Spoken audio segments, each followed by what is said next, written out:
Welcome back to another episode of the Hurt Business Podcast. My name is Ferris Sharari, and today I'm bringing back my boy from the Caged In podcast, the host, the interview, the editor, my boy, Chris D. How we doing today, brother? I'm good, man. I'm good. Before we got on here, I told you I've been thinking about this conversation since Saturday, and we are here Monday night, few days removed from Cage Titan 66. Normally we're like shoulder to shoulder chilling at the fights, and I was like, bro, where have you been all night?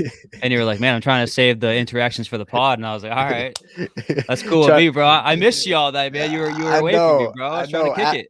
Afterwards, I was like, "Fuck, dude, I really missed out on hanging out with Chris all night." And I was like, "That probably shouldn't wasn't the best thing to say, but fuck it, Yeah, man. That night was crazy, dude. I was getting lost. I was like seeing fighters, seeing yeah, people, just talking. Man, and the hall was flooded. It was so packed, and I think I told you and everybody else we were hanging around that was the most I ever seen in the hall. There's never been a more packed show in my like 2 years of covering their shows. There's never been yeah. that many people there. It was packed, man. Trying to move around that place was crazy. You had to like be strategic on when you were going to try and get up and go to the bathroom, stuff like that. You had to like pick and choose your spots, but so everything wasn't too packed at the same time. But yeah, the hall was packed. The vibes were high, man. The card delivered. It was just a great night all around for sure. Agreed, man. And I think the build up to the main event and the co-main was some of the best build up that like Cage Titans has put together. They did the emergency Yeah. press conference, which hit the spot for all of Mhm. us watching it on like a random weekday, like lunchtime. Yeah. Just two of the baddest lightweights in New England, just barking back and forth and giving each other like real shit. Was Mhm. fucking awesome, dude. What did you make of the build up to this huge main event?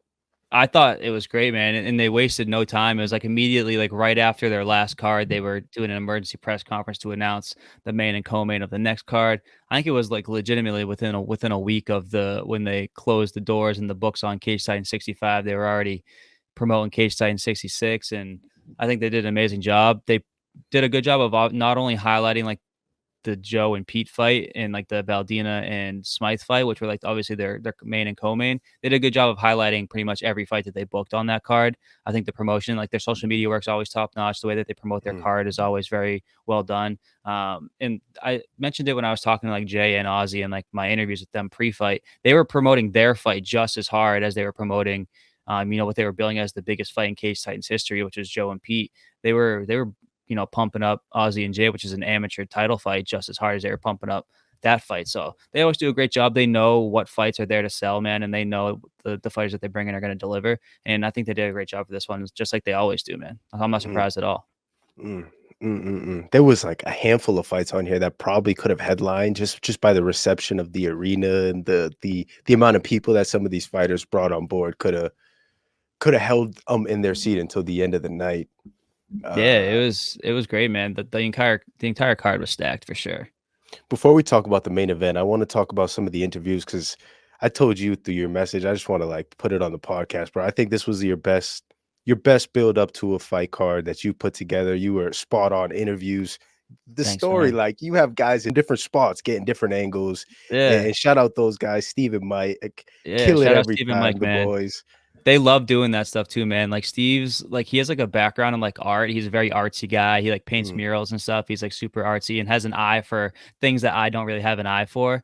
So when you see like on Fight Night, you see the stories and you see like the backgrounds and the videos and the text and the gifs and everything. It's like placed really well and it looks really appealing to the eye. That's all him. He's really great at that stuff. I can't do that. My brain doesn't work that way. I'm very like everything has to be like centered and stuff. My brain is not working an artsy way. And then Mike, we keep Mike down one side and Steve's down one side, so we get two different angles at it. Yeah, they do a great job, man. And that's why I always love bringing them around. They love doing it too. It's not like it's like a burden on them at all. They really do mm, enjoy it.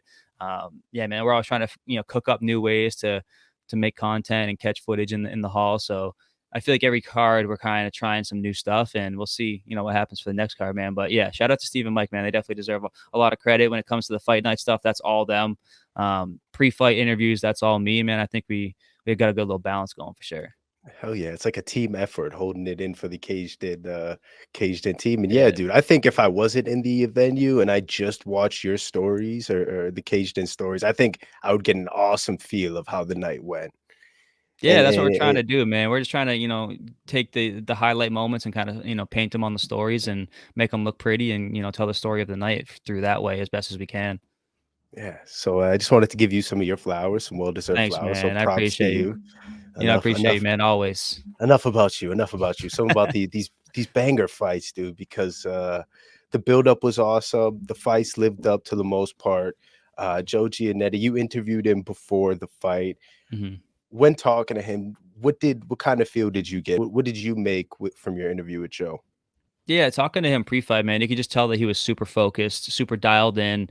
You could see even, if you pay attention to his, social media content during fight week, you could see the weight that he was losing in his face. You could tell that he was working hard, was in great shape.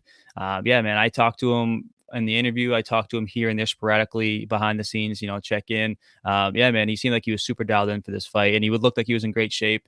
And he performed like he was in great shape too. Obviously, the result didn't go his way. But yeah, man, just from talking to him beforehand, it seemed like he was really focused on this one for sure. The fight, I thought it was super entertaining, man. Went all 5 rounds. I was Yeah. expecting it to go a little bit longer. These guys are, very highly skilled, highly talented. Obviously, Pete got the split decision win. I'm not mad at that decision at all. I think he deserved the win on the scorecards for that one for sure. Um, Very close fight though. Like round one, you could have scored either way. I scored it for Pete just based off damage. Round five, I think, was really close as well. That one could have gone either way on the scorecards as well. So very close fight. They showed a lot of technique, a lot of talent, a lot of skill. They showed why they were the two of the biggest prospects in New England. I think the fight lived up to the hype for sure. And I think the crowd was exactly as hype as I was expecting them to be. So I think Mhm. everything kind of lived up there. Obviously, half the crowd went home happy, half the crowd went home bummed out that Joe didn't win. But all in all, I think that fight delivered for sure. Absolutely. I mean, like it was definitely exciting on the feet. Joe it was bouncy, kind of stayed on the outside trying to pick Pete apart. Mhm. And then Pete was just resilient the whole time. He threw so many leg kicks at such a high pace and just pop, pop, pop, pop, pop at every level, trying to set it up. And I don't know. I've never defended a high kick. I've never took a high kick, but I wonder, even if you block, right? But you still eat the foot, like that Oh still yeah. counts, right? And I felt like Peter landed a handful of those, and Joe just kept walking forward. But Pete again, just I think like just outperformed him in pace and put the pressure on the whole fight. And I did score it for Pete live. I thought the decision was spot on. Mhm. Yeah, I was really impressed with Pete's like technicality. You usually see Pete in the cage in cage sightings, like he's what more of a wild man. He's Mhm. throwing everything with 100% power and trying to get guys out of there early. I feel like in this fight he was a lot more dialed in. He was a lot more technical.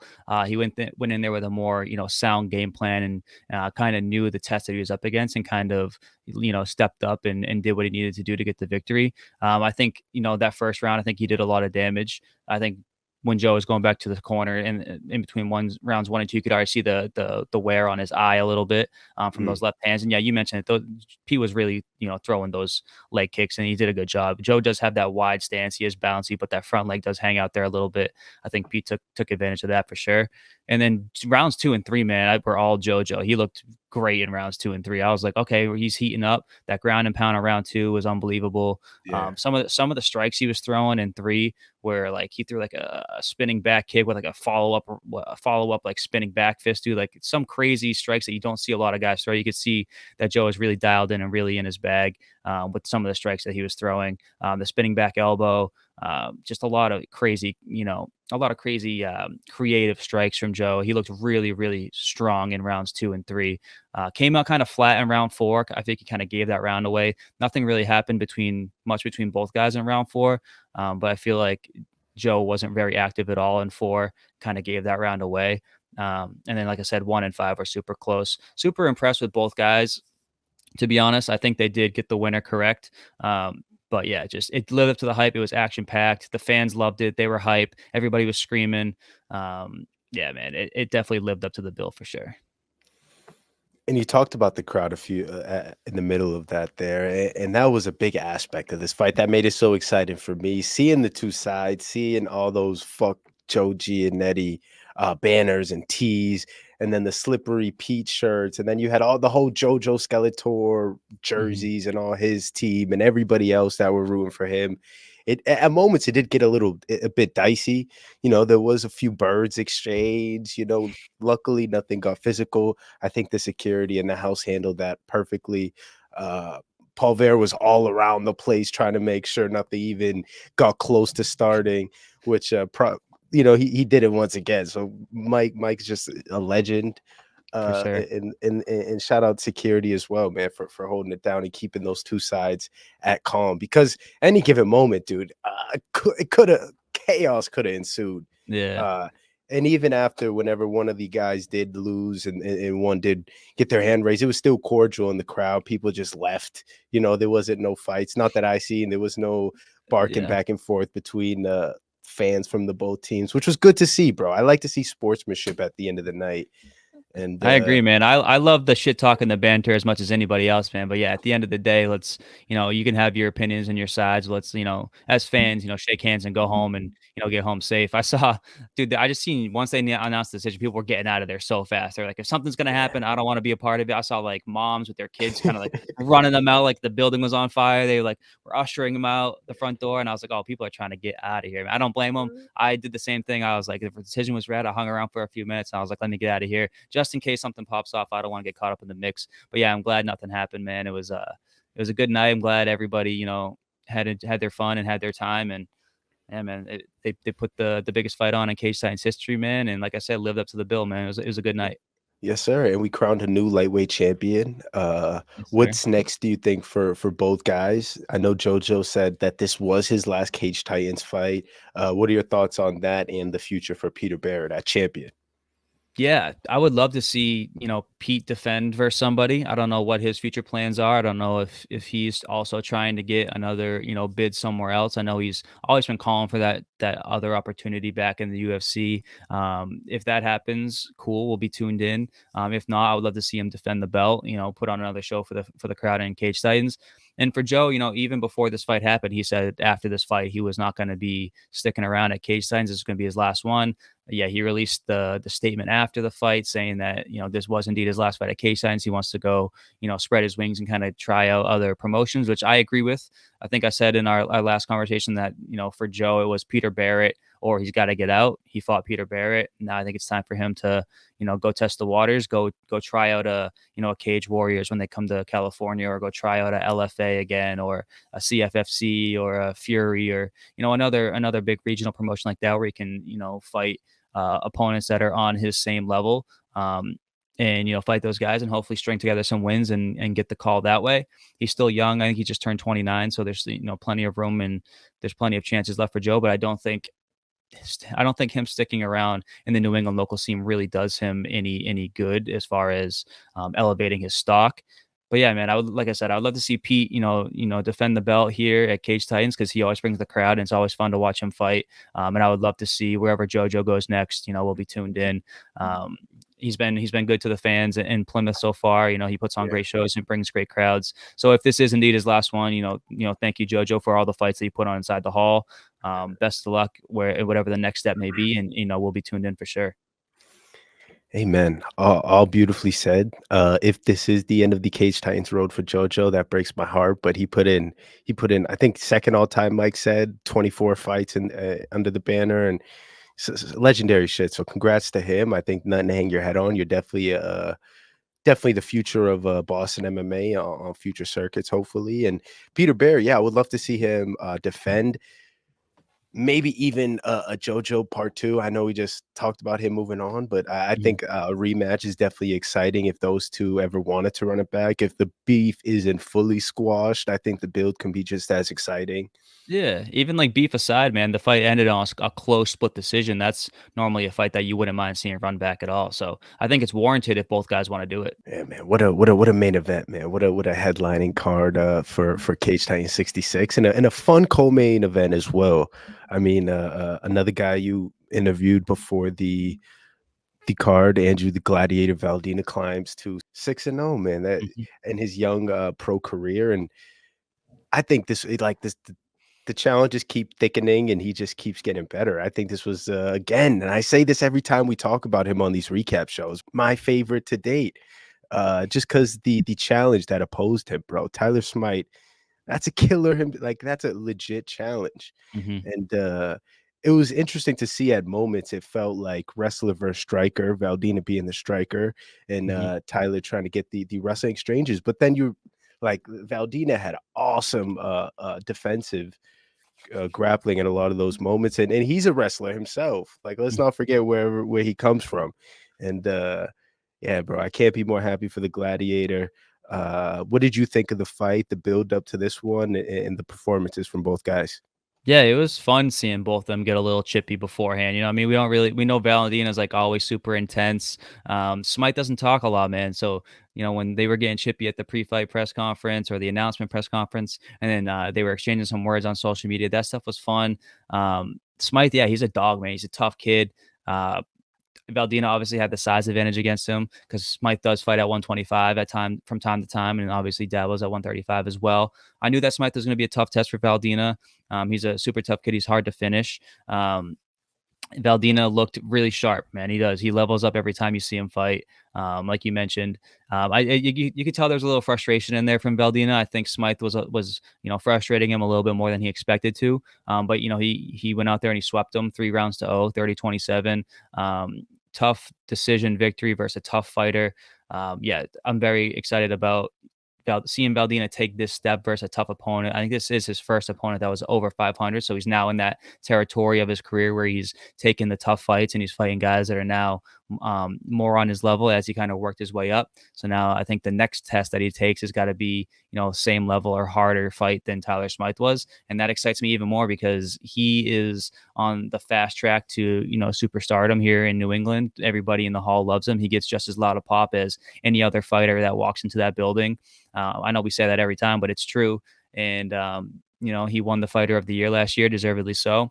The kid's just on the fast track to success, man. He's 6-0, strings together a few more wins, man, and we're talking about some serious opportunities for him. But yes, I do agree that the opponents now from now on do got to be Tyler Smythe level or harder. And that excites me even more because I think Valdina is definitely ready for that test. And for Smythe, man, I don't want to leave him out either. The kid's super tough. He showed some solid skills in there. Unfortunately, it wasn't enough for him to get the victory. But he's always a kid that whenever I see him fight, I always have that fight circled on my card because I know he's going to bring it every time. And he doesn't say no to anybody. He'll take any fight you put in front of him. And I know he's going to go out there and show out. So yeah, I'm super excited for Valdina in the future for him, and I'm also curious to see when we're going to see Tyler Smythe back in there as well. Same, brother. All the above, I think, beautifully said. And last thing I'd want to add on Tyler Smite is I love his approach to fighting, bro. The way he's not the type to talk shit, but he's definitely like the tough guy's tough guy. You know what I'm saying? Like he's definitely not the one to back down for nobody. And yeah, I love what he brings to the table every time down. And I think he was a perfect opponent for Valdina at this stage of his career. The challenging part is it only has to get tougher from here for Valdina, as you said, and that becomes the biggest challenge if you're Mike Polvere. It's like who's gonna jump in there with him? Who at 35 poses the challenge and can make for an exciting fight? Yeah, that is true. I think you got to look through, the 35ers. And I think, yeah, now he's in that territory where some of these guys aren't going to accept fights versus him because they don't want to fight him. And so you might have to start pulling from a larger region of fighters. They just flew in the last kid from Hawaii that he fought last time. Yeah. Smythe's from Maine, but he's fought in the hall and he's more of a local guy. Yeah, so it's like, I don't know. I don't know when Valdina's trying to get back in there. I don't know if it's next card. I don't know if it's end of the year. So maybe they got a little bit of time to start, trying to find his next opponent. But yeah, I do think it's going to start getting tougher for him. And then it's also like he's got to start fighting these guys at the top of 135 already. If that's what it's going to take for him to get higher level fights. I don't know. I'm not the matchmaker. I don't know what goes into Mhm. booking opponents and whatnot. But whoever it is and whoever Valdina faces off next, man, I know it's going to be fight. I know it's going to be fun. I know it's going to be the right fight for him. He's got a good team of guys helping him make those decisions. So they're not going to throw him into any waters he's not ready for. But I think he's ready now for these tougher tests for sure. Agreed, bro. Agreed. Yeah. Shout out Valdina. Shout out the Gladiator. Shout out the Basement Man. Those guys win two or three. Curly was the only one. Yeah, Curly lost, but then yeah, Joe and Valdina come through with some W's. So Yeah, big night for those two. Another guy who had a huge night, The fight right before that, Kyle Hillmill, representing No Stos MMA, does it once again against a wicked tough guy on the local scene in the first round. Impressively, 15 seconds to spare in that first round, he finishes Earthquake via rear naked choke. Another guy you talked to before. What did you make of your interview with Kyle before we talk about the fight itself? Yeah, so I didn't actually interview Kyle for this fight specifically. I interviewed him before his last one at Combat FC, but I did talk to him at the last Cage Titans event. He was in the crowd, and I talked to him briefly when they were announcing the Trecell fight. And every time I talk to him, man, he's just like the nicest guy. He knows what he brings to the table. He's super confident in himself. He's 3-0, man, but all three of those fights are versus like high level fighters. He's fighting guys at 2-0. Like he was 2-0 going on against Trecell, who everybody in the region knows he's a tough guy, and he's 5-5. And Kyle Hill was 2-0. When Kyle Hill was 1-0, he took a short notice fight versus Cam Resniski, which was a risky take because Resniski was seen as a better prospect and a higher level prospect than him at the time, and Kyle Hill's, took care of him real quick. So I think Kyle Hill is that guy. He really is. Like when it comes to 170 prospects, he's 3-0, but I think he's a lot better than even his 3-0 record shows. And I think he keeps proving that to people every time he steps into the cage. And, doing what he did to Aaron Trecell is not easy. You know what I mean? Like Trecell is a dog. He goes out there and he's a tough guy to fight. He's a tough guy to finish. He goes out there to fight every time.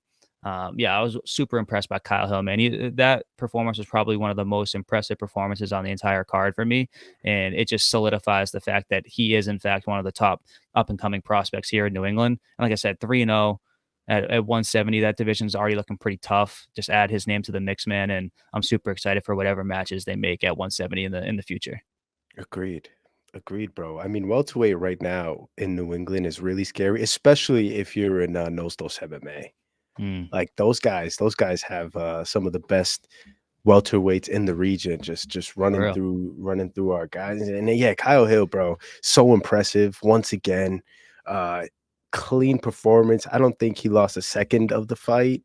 And once he was able to secure the takedown on Aaron Trecell, he got the half guard and just dominated with the ground and pound. And Aaron tried to get up, gave up his back, and that's all she wrote, bro. It was again just an awesome performance by Kyle.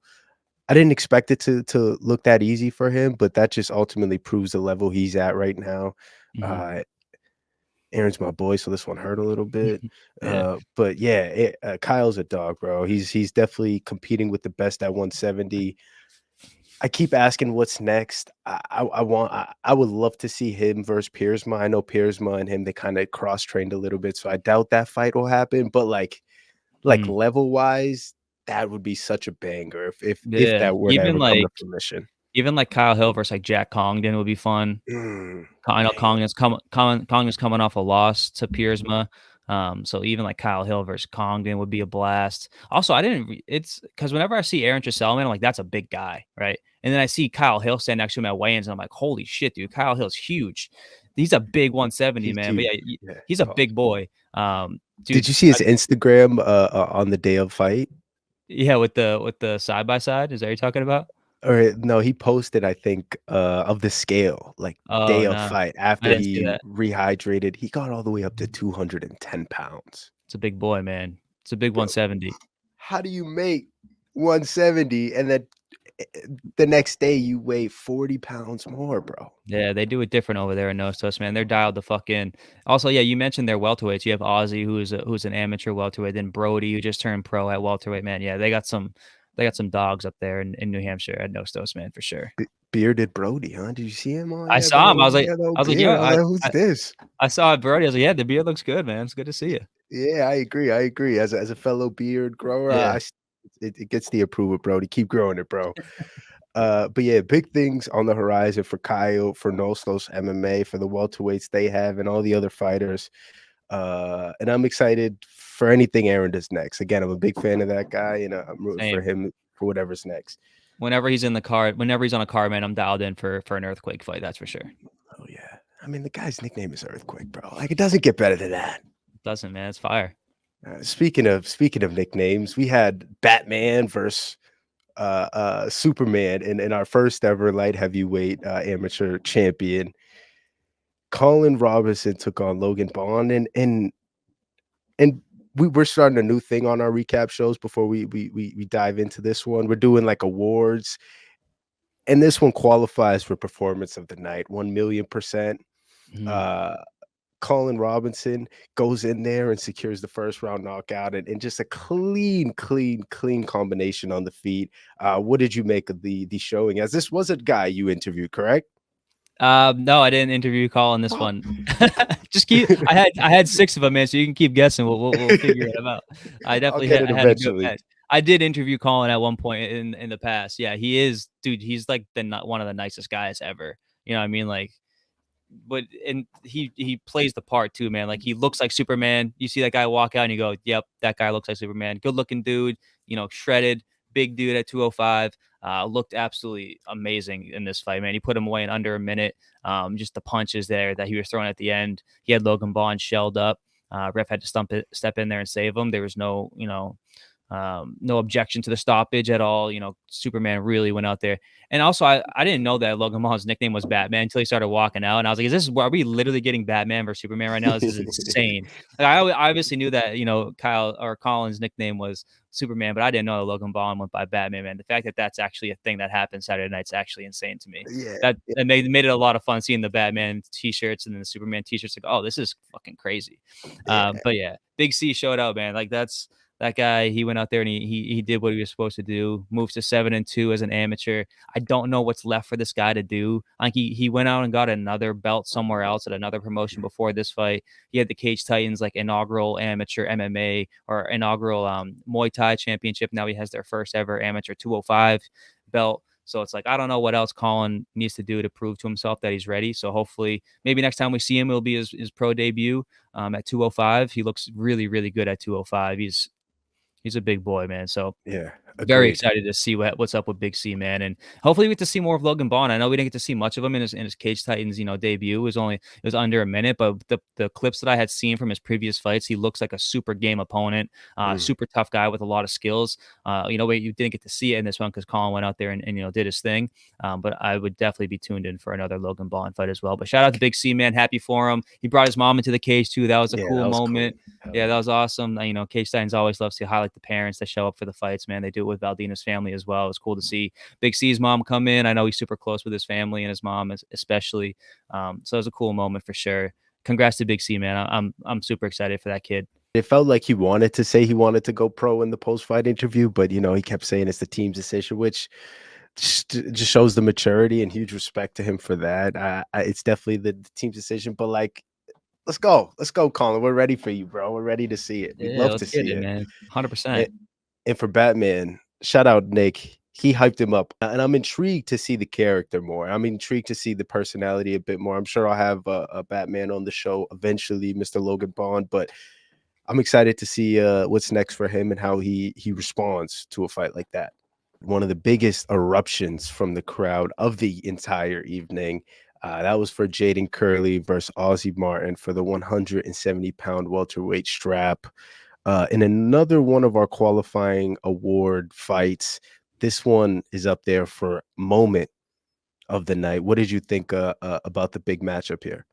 Yeah, dude, this entire fight was a moment. That's just whenever, Yeah. we talked about doing awards and I saw the category was moment of the night. I was like, this whole fight is moment of the night. From Jaden's walkout, the crowd was hype. We were right by his, cheering section with all of his boys in the stands behind us. Some of his boys were on the floor in front of us. They were chanting, the Jaden Curley chants were loud. Yeah, what a moment that was, him walking out. He was super dialed in. You could see that he was super intense. And then Ozzy walks out, his cheering section's going crazy, just as loud as Jaden Curley's cheering section was.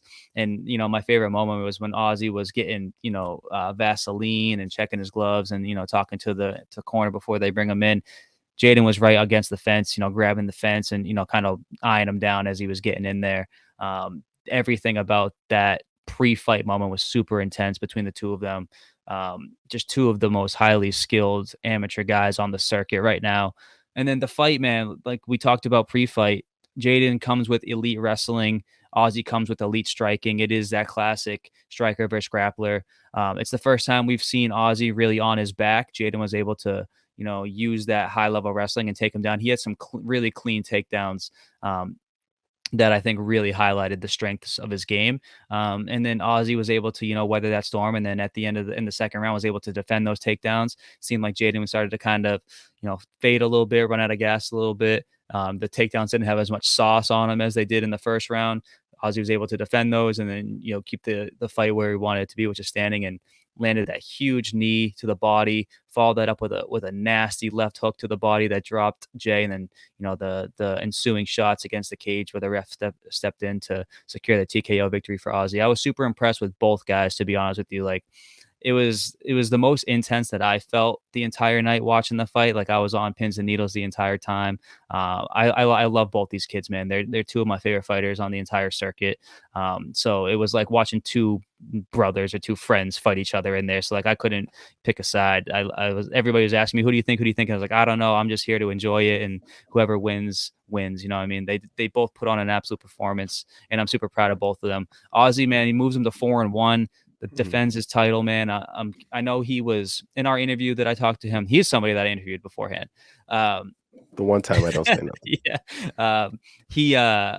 He mentioned that he does want to try to move around to other promotions. He doesn't want to get comfortable in one spot. He thinks it's important to get different looks from other arenas and different promotions, and spread his wings and try new things, and rather than stay in one area for the entire time, which I respect, man. Because like once you start getting up to those higher levels, you're not going to be fighting in the same arena around the same people every time. So I think that is important to kind of get that experience now.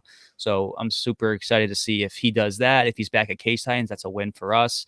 If he spreads his wings and goes to an NEF or a Combat FC or a Combat Zone or one of these other promotions, I'll be super dialed in for that one, because I really do think this kid's an absolute problem. And then for Jay, man, like, he's 2-1. He looked really good versus a super tough kid. I think that experience right there alone is gonna pay dividends for him in his next fight. Whoever has to fight Jaden Curley next, man, good luck to you, because that fight right there just gave him even more levels than he already had. I think that highlighted some holes in his game that he's not going to go and fix. And the next Jaden Curley we see, I think he's going to be an even bigger problem than the one that stepped in there Saturday night. So yeah, this was, I mean, if you couldn't tell by how much I talked about it and how much I was rambling, I love this fight, man. I love these two dudes. And yeah, it was a moment for sure, man. Yes, that was my moment of the night for sure.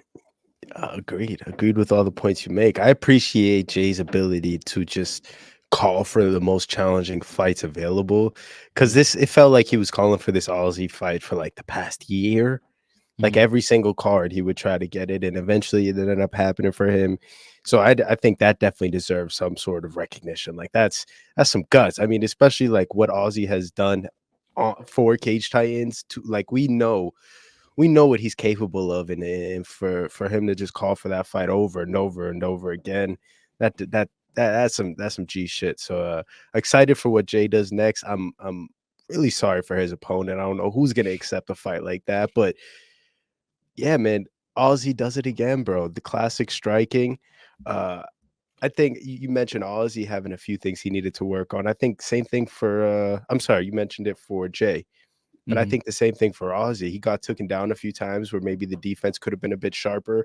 But then once he got the rhythm of the takedown defense timed correctly, it was lights out. And the investment in the body from very early was evident and clear.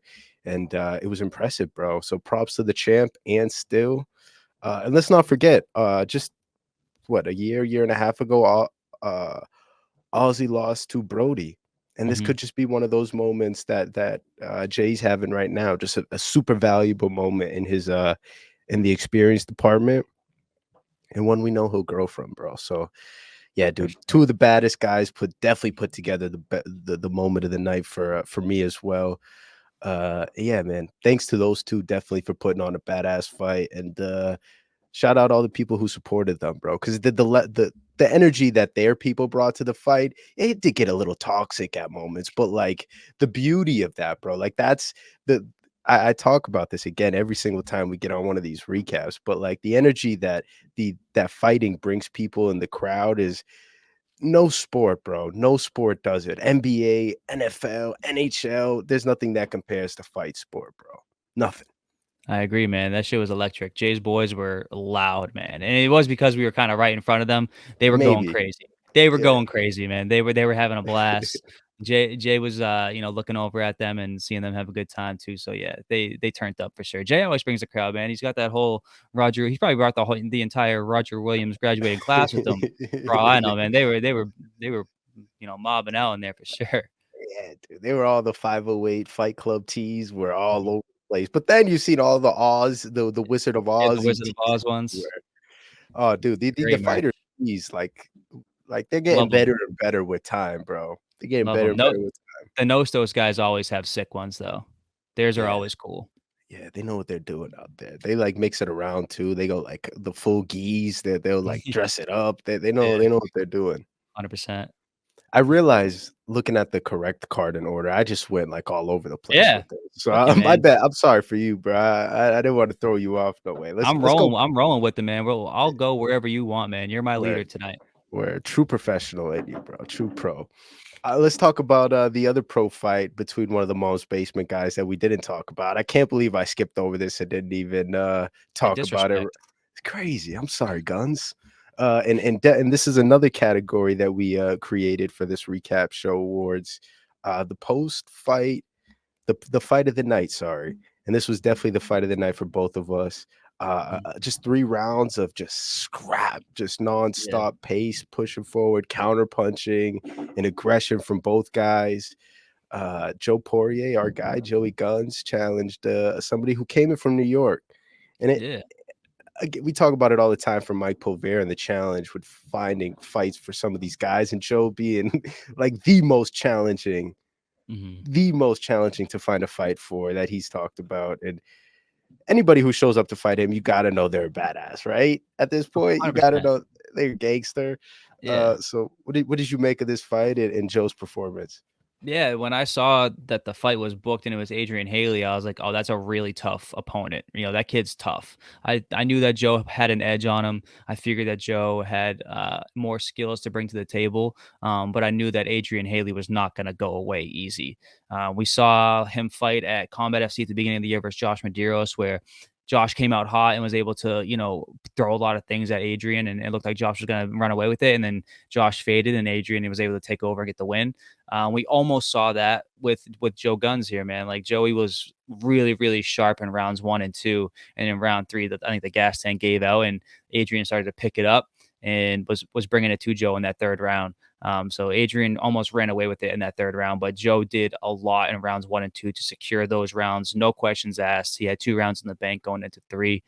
He looked really, really sharp, man. At one point, it might have been round 1 where he threw like a lunging knee and then followed up with a straight left hand that I thought was going to send Adrian Haley's head into orbit. Like he rocked him that hard, and Haley just bounced off the cage and was back in it. You know what I mean? Like he just ate it and kept coming at him. So Joe was throwing tons of strikes. At the end of round 2, he had Adrian Haley hurt really bad. I thought maybe a few more minutes, and Joe was gonna, maybe not even a few more minutes, less than a minute. Joe probably finishes him at the end of round 2.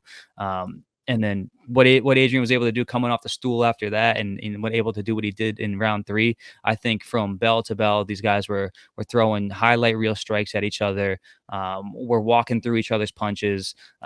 It was an entertaining fight. Like I said, all 3 rounds. So yeah, this was an easy fight of the night pick for me. It was between this or the main event as far as fight of the night goes for me, but I had to settle on this one because I thought the way that Adrian was able to come back in round 3 and really bring it to Joe kind of showed a lot out of him. And yeah, easy fight of the night pick for me, man. I know you kind of settled on the same. What did you think about the fight overall? Did you see that strike that I was talking about from round 1 where he Yeah, threw that knee in that left hand was insane. it was unbelievable, bro. Cocked his head all the way back, Yeah. and there were a few knees that like you heard and you're like, damn, Yeah, he was Joe throwing put it on. that step in lead knee. He was using that all night. It was beautiful.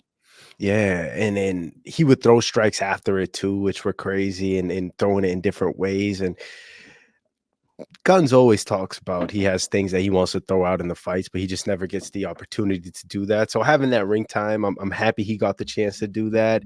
And again, like he fought a gangster, which it takes two to tango. In order to get fight of the night, both guys really have to show up and want to win. And that's what we got, bro. But luckily for Joe, he banked in those 2 first rounds, which is clean, bro. Clean counter striking, waiting for Adrian to kind of throw punches and catch him on the counter. the knees, man. We talk about the body work. It was awesome stuff, man. Joey Gunz does it again, man. He does it again. Yeah, those first Uh, 2 rounds were pristine, Joey Gunz, man. Those 2 rounds were clean as hell for sure. I totally forgot about that Josh fight with Mhm. Adrian. When you were Yeah. talking about it, that it just occurred to me. I was there that night. We were all there at that event. Mhm. One of the few combat FC events that I've been to, and I did see that fight, and I was really impressed by his ability to stay in the fight and come back, and he almost did it again. Mhm. Yeah, if that fight was 5 rounds, man, we might be talking about a different result, to be honest. I'm interested to see Adrian Haley. Hopefully, he stays around the scene a little bit more. It seems like he likes it out here in New England. I know he's a New York guy, so he's local, but Mhm. hopefully he stays in the Beantown and challenges some more guys. Keeps making them fun fights. But yeah, Yes, sir. congrats to Joey Guns, Joey and Gunz, W, man, back in the win column. hopefully we can have him back soon, bro. Hopefully we don't have to wait so long until another guy Yeah, agrees we to get better in s there with him. we better see him before the end of the year, that's for sure. That'd be great. How many more Cage Titans events do we have left? Do you know? I know 2, one 3? in September and then probably one in November, I would say. November. Sweet. So Alright, probably so 2 2 more. more. Yeah, 1 more would be lovely, Joey P. And I don't even think it's on him, to be honest. No.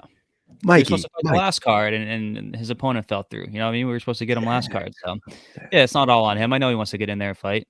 that's right. So this is for you, Mike Pulvera. I know, you definitely deserve a few weeks off after putting together such a great show this time around. I'm sure that dude was insanely busy. I tried to get him on the show. It didn't work out timing, but yeah, Mhm. the biggest card of his life to put together. So I completely Yeah, understand, bro. And 100%. yeah, so this is on you, Mike. Get Joe a fight before the end of the year. We wanna see him back in there. Yes, sir, we need it. Speaking of back to back, Hilary Rose, bro, she performed beautifully her last time out. She shows up again this past Saturday against a fellow foe, somebody she's jumped in there with before, somebody she's lost to in the past, Mhm. Gabrielle Goffin. What did you think of this fight? I thought that Hillary played it exactly how she should have. She lost to Gabby in the first fight by submission, so if it was only right for her to try and keep this one on the feet as much as she could. Mm, I know she was looking super sharp in there. Gabby has some heavy hands for as small of a girl as she is. You know, what I mean, she is small, but she packs a punch, man. And she hit Hillary with some good shots that kind of put Hillary on her heels a couple times. It was a split decision. I agreed with the decision. I had Hillary winning that fight 2-1. So I agree with how the split went. I was impressed with Hillary's ability to, stay on the feet and make it a striking battle. And then once she sensed a little bit of danger in the striking department, she was able to mix in her other skills as well. So I was happy for her that she avenged that loss from the last time they fought at Cage Titans. And Gabby, man, whenever I see her fight, man, like I said, she always brings the fight. She's well rounded everywhere. Those hands are heavy. Her mm. grappling is really good as well. So whenever she's in there, she's going to give somebody a tough fight. And it's like I said, man, it's no secret that I love watching Hillary fight. I'm glad to see her string together 2 wins in a row. And yeah, man, the pink shirts were back out and they were strong again for this card, man. And she did her thing back in the win column. Hopefully, she's another one, man. And she's been stringing these wins together. She's in a little bit of rhythm. Hopefully, we see her one more time before the year is out as well. Yeah, that would be lovely. I'm such a fan of Hilary Rose, bro. I love her style and her just the way she uses her legs as such weapons. Hmm. We talked about it in her last time and her whole game plan, and we seen the legs this time around. Made for a fun fight. She definitely did not back down to Goldfiend's heavy hands. She like stood in the pocket with her, and some of those exchanges, it was like, damn. In the first row, you just see them connect, and the sweat go flying. It's like, damn. They definitely showed up to scrap, so props to them. Thank you for such a great fight, For a sure. contender for fight of the night, in my opinion, Mhm. uh, but just fell a little bit short to Joey P and the activity with those guys, in my opinion. But yeah, 100%. mate, what a display by Hilary Rose. I hope to see her again, and what if we do a trilogy? Why not, right? Hey, Let's run it. Let's do it again. if they're down, I'm down. You know what I mean? I'm never gonna say no to a good trilogy. To a good time. Hey, that too.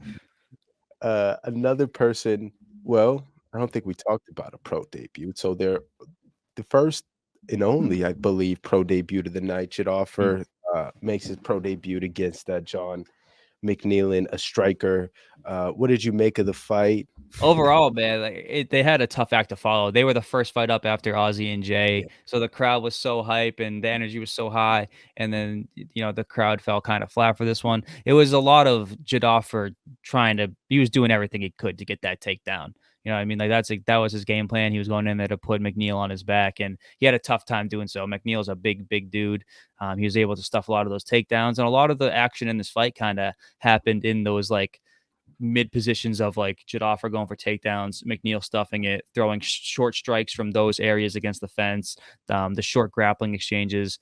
Whatever McNeil was hitting him with, he was hitting him good because Jadoffer's eye was swollen, yeah, which I'm assuming is the I don't know what we're looking for, but it's like the after effects of him not getting those takedowns, putting his face in a bad position where McNeil was able to just batter him with shots.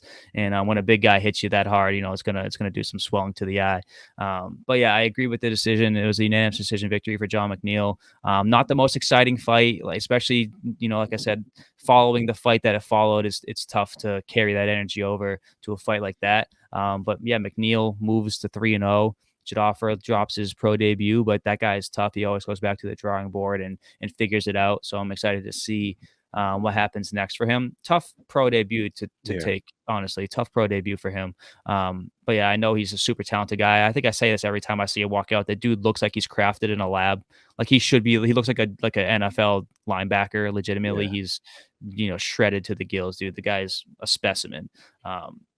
But yeah, man, I'm super excited to see what happens with Jadoffer next. And if this is John McNeil's first fight in Cage Titans, hopefully he enjoyed his time and hopefully we see him back. He is 3-0.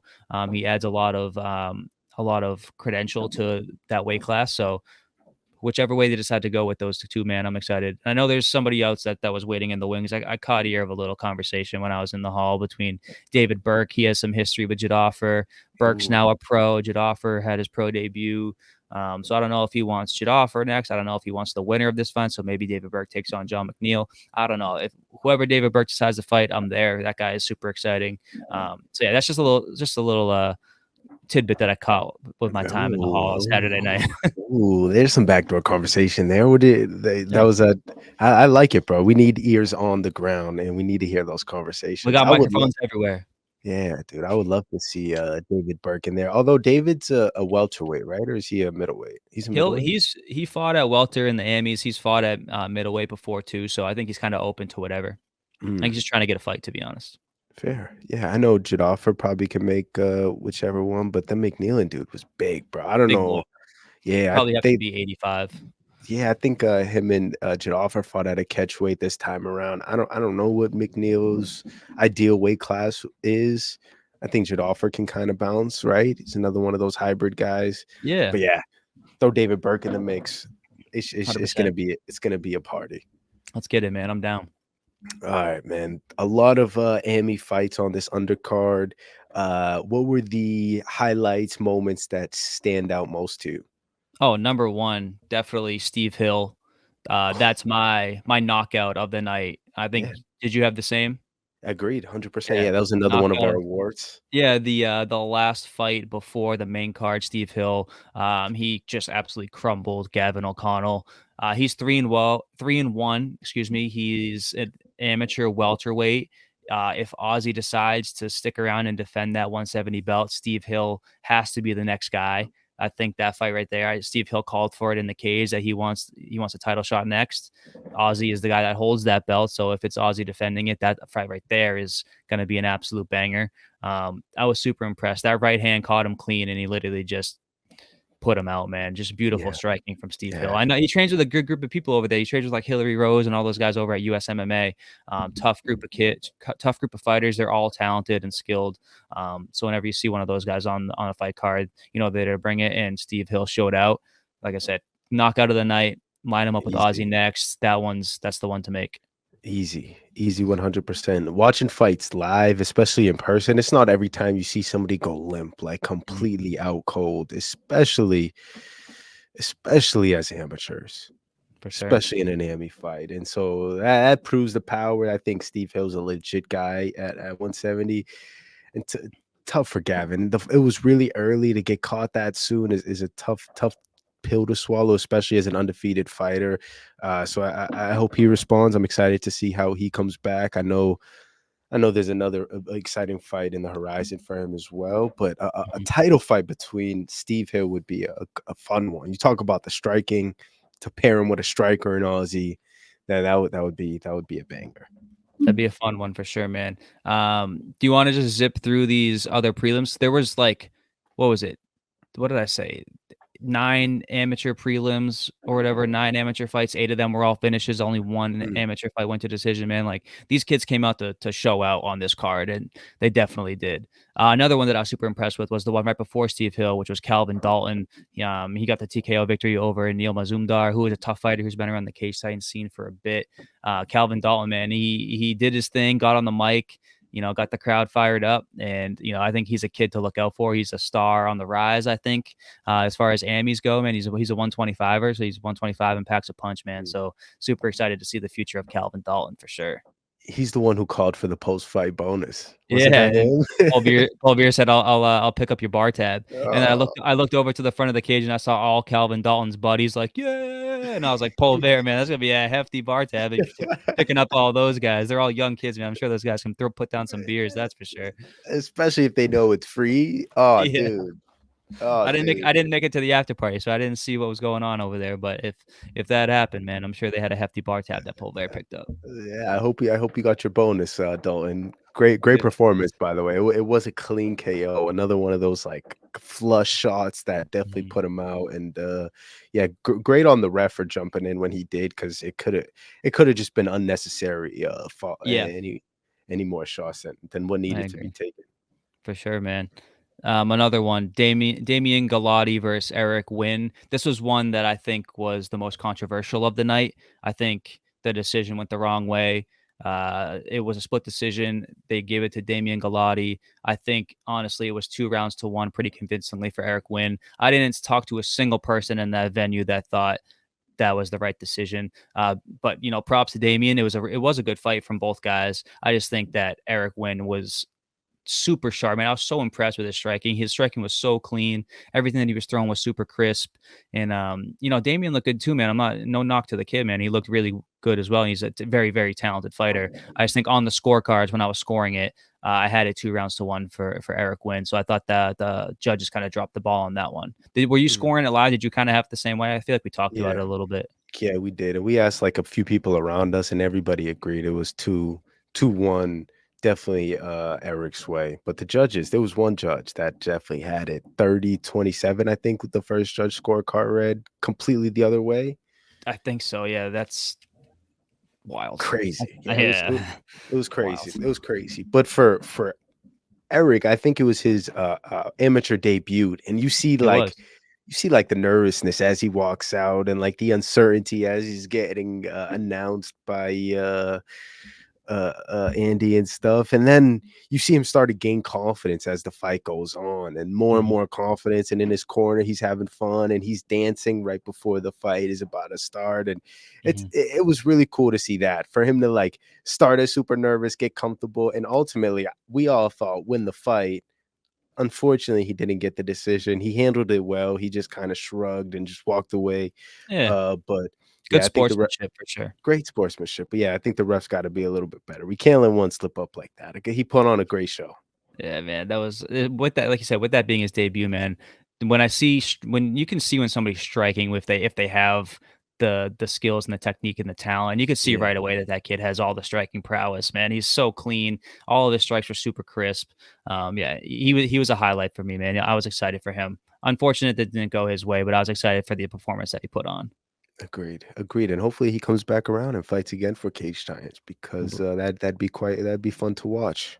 We need it, man. We need it. How let's go. We got what? One, two, three, four, 5 more Emmy fights that we could touch on.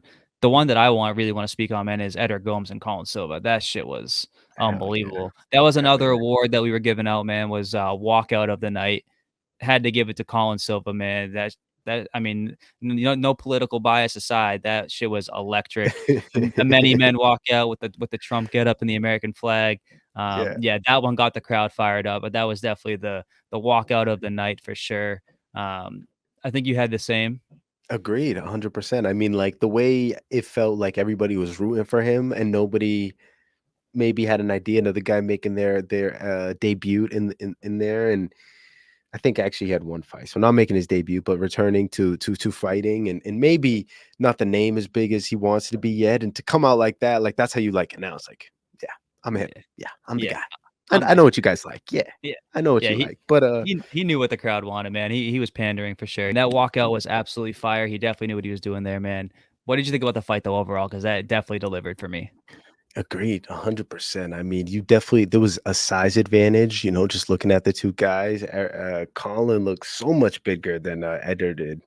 Just Mhm. so much bigger, just like a bulkier, not like Yeah, as in, like, 7 feet versus 5 feet, just like a just muscular. a exactly, just a little buffier kinda guy, and Edgar did not shy away from the ad in any glimpse. I mean, especially in that first round, he got caught with a shot that dropped him, and he just hung in there. I think his nose was bleeding at one point, and the kid just showed toughness, bro. He just hung in there and did not show any quit, man. Any quit. He came back in the second round and just it was like he just kept pulling back and just hitting him with the counter and over and Mhm. over and over again, and it was so clean. And it felt like he knew that ultimately he was gonna land that one to get Colin out of there, and he did, bro. He did. I was a little bit surprised to see Colin, who's I thought he was a BJJ guy, right? He trains at BTT. Why not try to mix in the grappling, try to get test Gomez's ground game? That's kind of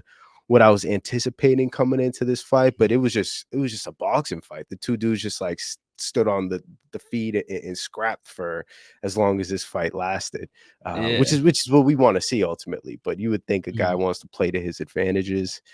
But what a fight that was, bro. In a young career for Gomes to be 2-0 now, 2 finishes against 2 experienced guys. What do you think about the future for him in this past fight? I'm excited, man. Like when they made this fight, I was like, this one is going to be an absolute banger. Colin's debut was electric. Eder Gomez's debut was electric. Put those two together, man. I knew there was no way this was going to be a boring fight. And, that's exactly what happened. They went out there and they were just swinging. For me, it was like Colin was going out there throwing everything with 100% power and was looking for the knockout shot 100% of the time. Like big looping shots. Some of them were hitting, and when they hit, you could tell that they were hitting because he's strong as hell. And Eder was coming with a more like technical approach. He was throwing more straight shots, kind of pick his counter shots between the big heavy shots of Colin. So I think that ultimately that's the game plan that ended up paying off and winning was Eder's technical straight shot game plan. And yeah, he ended up catching Colin. I think he busted up Colin's nose pretty good. Ended up sitting him down and getting the TKO finish.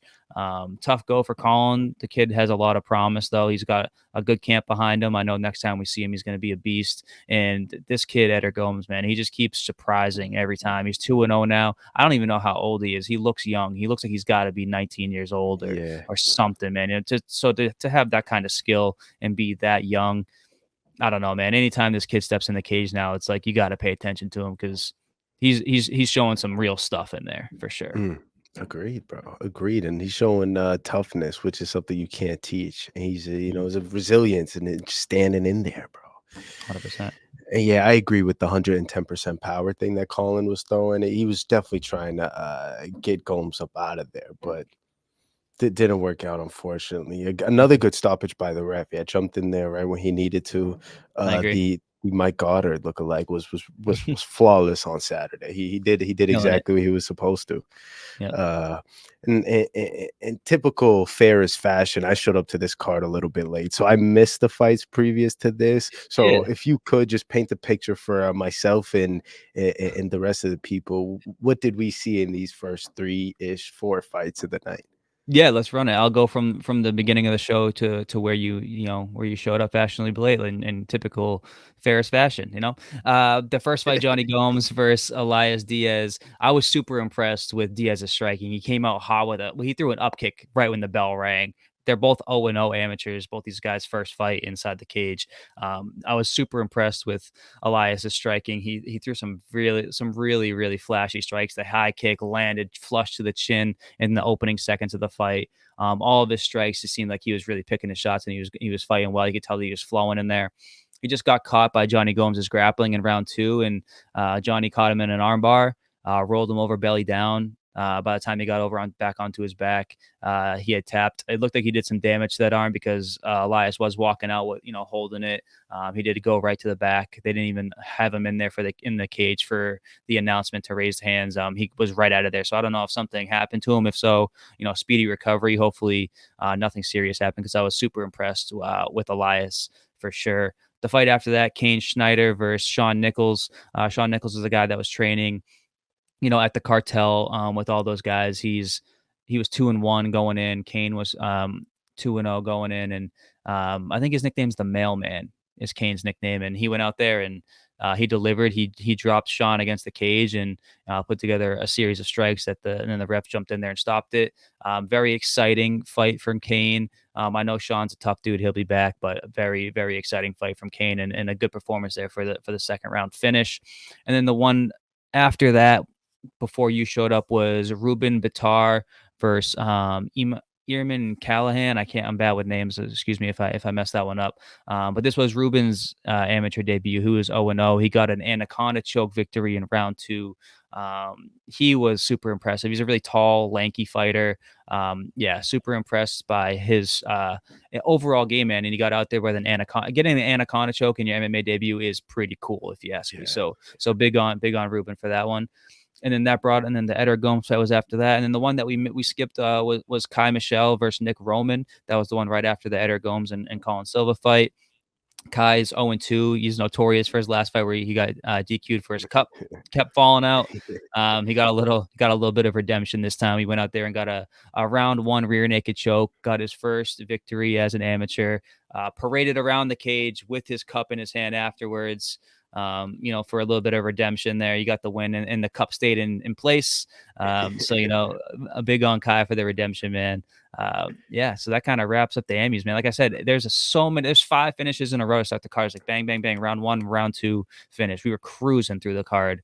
And then we got the decision, the bad decision, and the finish just kept going right after that. It was like 4 more in a row right after. So until we got to the pro fights, man, and then just a lot of technical decisions in those pro fights. But all in all, man, what a card. Always a pleasure seeing you inside the building, man. It's always a blast every time we get to kick it. What do you think about the card overall? The card overall was a blast. I think, like we talked about at the top of this, it was definitely the most people I ever seen in that venue at one time. There were people filled up in the seats, all 3 levels, people lined up against the wall up top on the second level. And in like security was watching the show. Everybody was invested. It was such a fun time. Yeah. And again, I talked about the crowds and the beauty that fighting brings out at a people. And yeah, man, there's nothing like being there in the front row to a Cage Titans card. And shout out all the athletes, bro. They give us shows every time down. From the main event to the 0-0 amateur fighters, man. It takes a lot of balls to go out there, and those guys all did that shit. So 100%. thankful to all those guys and the Cage Titans team, man. The production team, Polver, Nick, everybody that holds a camera and everybody that does anything for those guys, man. They always put together an awesome show, bro. So I gotta say thank you to Big Mike, man, Mikey De Silva, for Let's hooking me up go. with a piece of the canvas pre-fight. He came over and he gave this to me. I forgot that I wanted to say something on air. I just had it over here. So thanks to Big Mike and all the guys over there. That anybody that has anything to do with whatever Big Mike's doing with these pieces of canvas and giving them out to people, I appreciate that you guys gave me one. I'm definitely gonna hang this up somewhere. I haven't gone around to it yet, but I do appreciate Big Mikey De Silva and the guys over there for hooking me up with a little piece of bloody canvas in a frame, man. That shit's pretty cool. Yeah, bro. There's nothing that we would appreciate more than just a little blood on a piece of material as a fight, man. It was funny. I was saying to my brother, I was like, "There's so many like if I like went and got this like DNA tested to figure out like whose blood was on this canvas, like That'd be sick. That'd be insane, dude. That's like some. They just have them sign it though. That'd be kind of cool. Like I got some of your blood hanging on my wall. It's insane. Oh man, but yeah, man, shout out Cage Titans. They do it every time down. I'm excited for their show in September. Excited to see everything that they put together. I know they already announced their headlining act, a title fight between Don Shainis and Captain America. Pumped for that one. I know they'll build the card through and through. But yeah, bro, long to make a long answer long. I love the show, Cage Titans. They always do it. They always do it best, man. For Great sure. time in the hall. What did you think? 100%.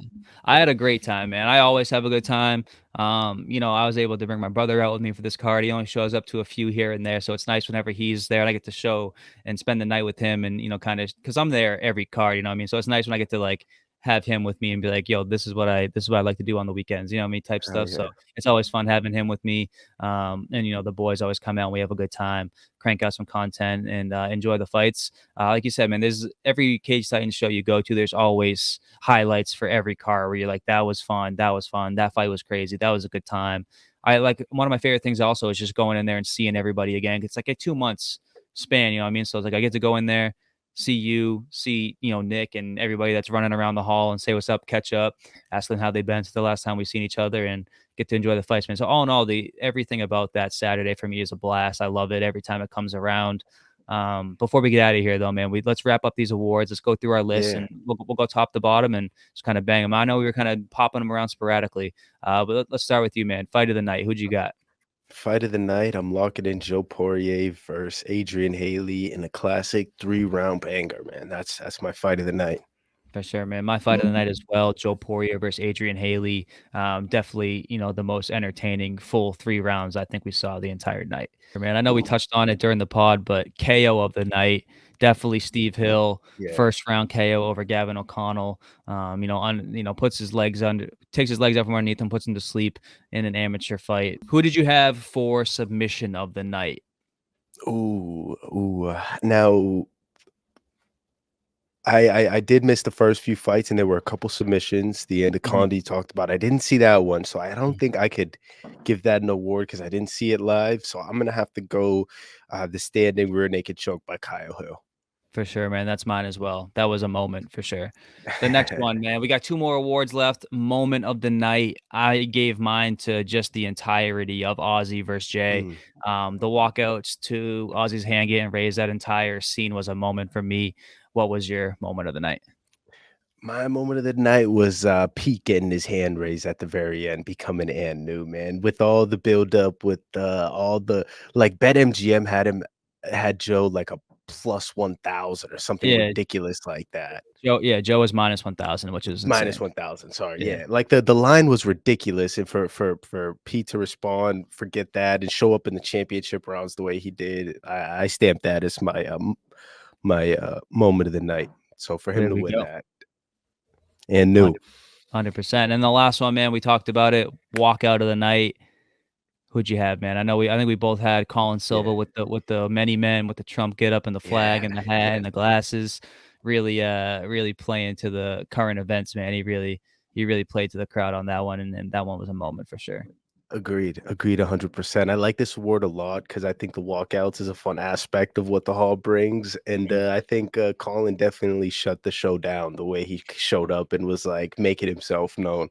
Yeah. So yeah, that one for sure gets it. Uh, and yeah, that wraps up our Cage Titans 66 recap podcast. What a time to be alive. What a time to be a Cage Titans, a fight fan. I'm excited to do this again in September, brother. Mhm. Before I get you up out of here, UFC 304 this weekend, and I gotta know your picks on the main event. Bilal The Muhammad versus Leon Edwards for the welterweight strap. What do you think? Yeah, dude, I saw something crazy, right? Like, it was a stat that I literally just saw earlier. It's like both these guys only have 2 finishes each in, like, the last, like, 8 years of their Oh, career that's or, like, crazy. something like that. So I think this one is also gonna go the distance, but I'm going with Leon Edwards by decision. I think Bilal is a very one-dimensional game plan. If Leon's able to, keep the fight standing, it's his fight to lose. If he's able to, stuff those takedowns and stop the strength of Bilal's game, I think this should be an easy victory for Leon. But Bilal's a king at implementing his game plan and getting a hold of guys and putting them on their back. So it could just as easily go the other way. I'm just banking on Leon Edwards, knowing the game plan of Bilal, having all the time to prepare for it, and stuffing those takedowns and keeping it standing and getting the W. What's your prediction? Do you see the same way? Or are you going the other way? I know you and Bully got a little bit of history. Yeah, I'm not gonna go in too much detail because I am releasing a podcast later this week Okay. going in depth, but remember the name. Okay. to make sure you Remember the guys tune name. in to Ferris's show to get his full prediction because we gotta get that full breakdown. Yes, sir. But my boy, I really appreciate the time tonight. As always, you know where to find the man at Chris DiCarlo at Caged In Podcast. Again, you do some of the best pre-fight work, I think, on the region. One Thanks, of the man. best guys to talk to these characters that we call fighters, and some of the best personalities out here. As well, if you're able to get through to them, so I appreciate your ability to do that, and glad to call you a friend, bro. I can't wait to do this again. Likewise, brother. Always a pleasure coming on here talking to you. Even more of a pleasure seeing you in person and kicking it and watching fights together. You know we love fight nights, man. And every Let's time we get go. to chop it up, it's always a blast. So Ferris, thanks again for this one's on your channel. Last one was on mine. I'm sure we'll keep flip flopping. For Always a sure. pleasure talking to you, brother. Thanks for having me on the platform, and we'll do this again soon.